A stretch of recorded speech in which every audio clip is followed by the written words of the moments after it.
brought to you by Silver Pumps. Top quality और consistent performance के लिए सिर्फ सिल्वर पंप्स नाम याद रखना। केंद्र सरकार के द्वारा और राज्य सरकार के द्वारा जन कल्याणकारी योजनाओं के द्वारा जिस प्रकार से राजस्थान में ऐतिहासिक विकास भी हो रहा है और योजनाओं के द्वारा गरीब कल्याणकारी योजनाओं के द्वारा लोगों को लाभ भी पहुंच रहा है।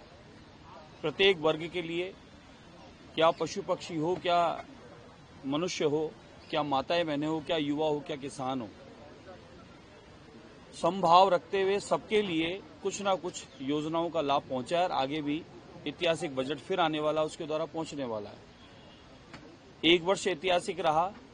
सफलता में एक वर्ष में कई बड़े बड़े कार्य हुए, जिसमें सबसे बड़ा काम हमारे यहाँ पर एआरसीपी का, जो इतने दिनों से 20 साल से लंबित था और आदरणीय मुख्यमंत्री की सजगता से, केंद्र सरकार आदरणीय मोदी जी के पूर्णतः आशीर्वाद से आज किसान के खेत भी हरा भरा होगा, हर घर में नल के द्वारा जल भी होगा और राजस्थान समृद्ध होगा। उसी के साथ राइजिंग राजस्थान का जो ऐतिहासिक प्रथम वर्ष में सफलतम कार्यक्रम हुआ और उसके बाद आज श्री गणेश हो चुका। ये चौओर जो राजस्थान के विकास के लिए विकास पुरुष के रूप में मुख्यमंत्री जी को हम लोग देख रहे हैं और कहीं ना कहीं उन्होंने जो कार्य कर दिए, अभी जो 5 साल में सरकार कांग्रेस की नहीं कर पाई, सिर्फ झूठी घोषणाएं कर पाई, तो मैं मानता हूं कि एक वर्ष ऐतिहासिक रहा और दूसरा जो 2025 अब जो बजट है वो भी ऐतिहासिक होने वाला है। अगला जो सत्र का बजट जो शुरू हो रहा है, मैं मानता हूं कि ये राजस्थान सरकार का जितने भी किए हुए कार्य हैं उसी का आशीर्वाद जनता ने दिया कि पुनः उपचुनाव में हमें ऐतिहासिक विजय भी प्राप्त हुई। अक्सर ये देखा गया है सर कि विधानसभा में 200 विधायक पूरा 5 साल का कार्यकाल पूरा नहीं कर पाते हैं। इसको लेकर अध्यक्ष जी ने कहा कि आज हमने वास्तु दोष के हिसाब से भी कुछ करवाया, तो आपको लगता है कि विधानसभा में कुछ बदली गई है, कुछ रंग बदला हुए हैं, कारपेट का रंग बदला है? देखिए, प्रकृति का स्वभाव है परिवर्तन और विधानसभा में भी परिवर्तन हो रहा है तो अच्छी बात है। लेकिन हाँ, पूजा, प्रार्थना, हवन, यज्ञ, वास्तु, ये हमारा भारतीय अध्यात्म विज्ञान भी है, शास्त्र मत भी है और वेदों से निकला हुआ रहस्य है, जिसका उपयोग लेने पर लाभ ही है। वास्तु पूर्णतः एक विज्ञान है, साइंस है, तो इसे समझने की आवश्यकता। अगर कुछ परिवर्तन हुआ है तो अच्छे के लिए हुआ है, लाभ के लिए हुआ है। इसमें स्वागत करना चाहिए कि अगर वास्तु के हिसाब से भी कुछ परिवर्तन हो रहा है तो बहुत खुशी की बात है, अच्छा रहेगा, इससे कुछ लाभ भी मिलेगा। और 200 विधायक बिना किसी व्यवधान के संपूर्ण राजस्थान के विकास के लिए सामूहिक बैठकर यहाँ विधानसभा में कार्य करते रहेंगे बिना किसी अवरोध के, तो राजस्थान का विकास 50-100 साल की फाउंडेशन वो रखने का काम होगा। तो इसलिए अच्छी बात है कि 200 विधायक स्वस्थ इस विधानसभा में अपना काम करें, संपूर्ण विधानसभाओं का काम करें। उसके लिए अगर हमारे सभापति महोदय ने कुछ कार्य करवाया, कुछ परिवर्तन कराया, कुछ अच्छे के लिए, सबके लाभ के लिए करवाया, तो उसका बहुत बहुत मैं धन्यवाद मेरी ओर से साधुवाद करता हूं और उनका प्रयास नवाचार वो सफल होगा। ठीक है, थैंक यू। वो कोई कह रहा था आज की सूर्य नमस्कार पे आपत्ति है उनको, किसी के पेट में दर्द हुआ बताए।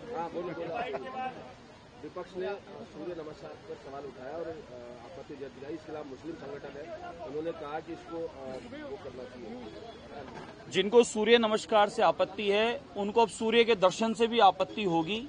थोड़े दिनों में वो कहेंगे धूप भी बंद कर दो, सूर्य का उगना भी बंद कर दो, और इस सूर्य भगवान का नाम आते ही कहीं ना कहीं पेट में दर्द होने लगेगा।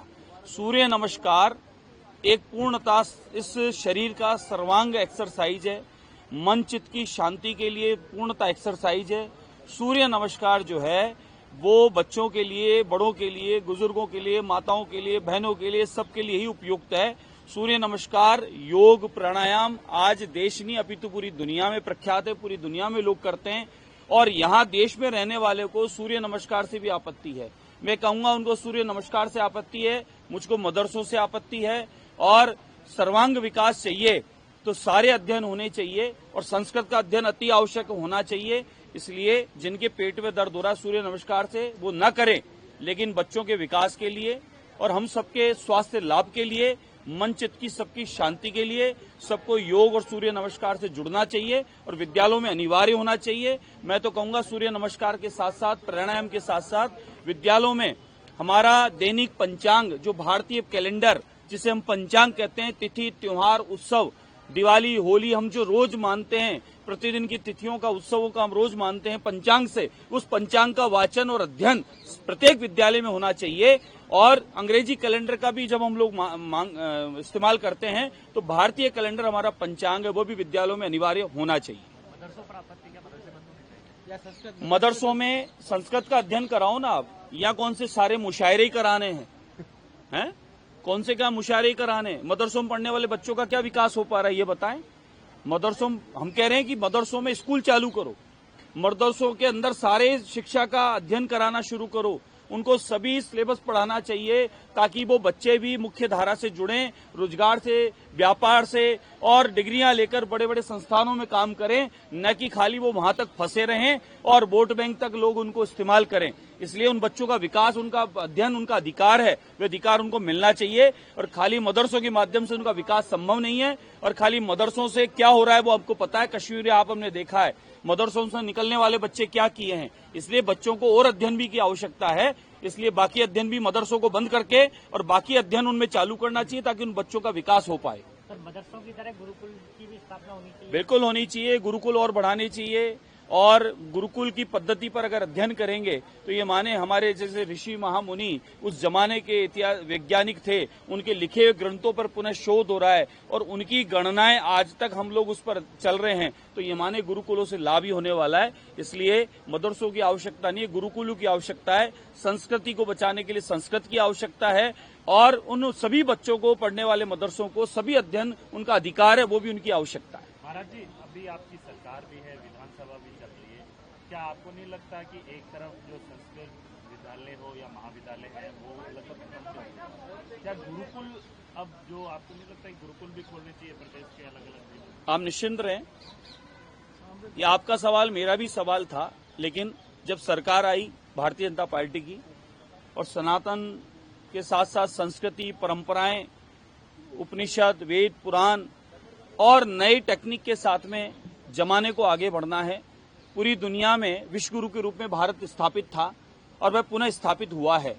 तो हमारे वेद पुराण शास्त्रों से ही पूरी दुनिया में हम लोग जाने जाते थे, हमारे यहाँ की शिक्षा पद्धति से हम पूरी दुनिया में जाने जाते थे, प्राचीन परंपरा हमारी गुरुकुल की, उस वजह से हम पूरी दुनिया में जाने जाते थे। आज लोग पढ़ने विदेश जरूर जाते हैं, लेकिन आप इतिहास उठा के देखें, पूरी दुनिया से लोग भारत में पढ़ने आते थे।